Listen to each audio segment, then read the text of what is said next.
Stanley Praimnath sat at his desk on the 81st floor of the South Tower of the World Trade Center. Suddenly, the nose of a 767 jet filled the sky outside his window.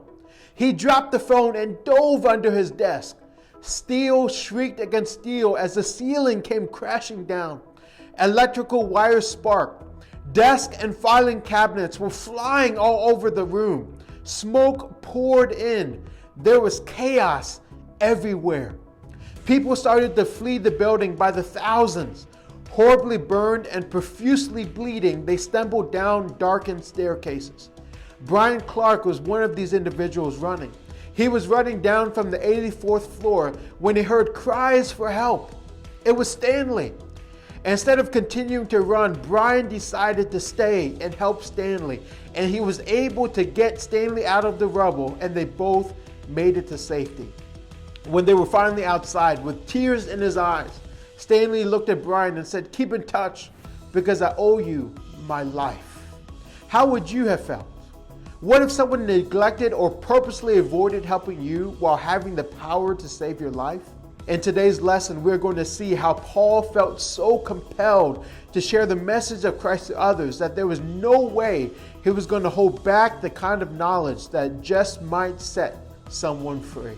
The story we are going to discuss is the story of when Paul took the time to share his conversion experience with the people at Jerusalem after he was arrested. Now, as you dive into the story this morning, I hope that three things will happen. Number one, I hope you will deepen your understanding of the importance of having a personal experience with Jesus. Number two, I hope you will sense a responsibility to share your personal experience with others. And lastly, I hope you were determined to have a personal experience with God and share it with others. My friends, even though Paul knew that the Jews were just waiting to pounce on him, he made his way to Jerusalem because he believed that the cause of Christ was much bigger than his own safety. Instead of trying to come up with a logical argument about why the Jews were confused and wrong, Paul decided to share his conversion story. He did this because he knew it would have a greater impact. My friends, if we are in an authentic relationship with Jesus, we all have a story to share. And whether you feel your story is small or big, God wants us to share our stories.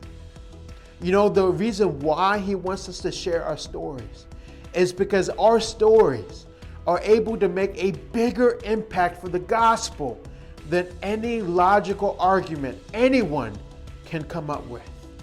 So in closing, I hope and pray that you will have the courage to share your story because the world needs to hear your story.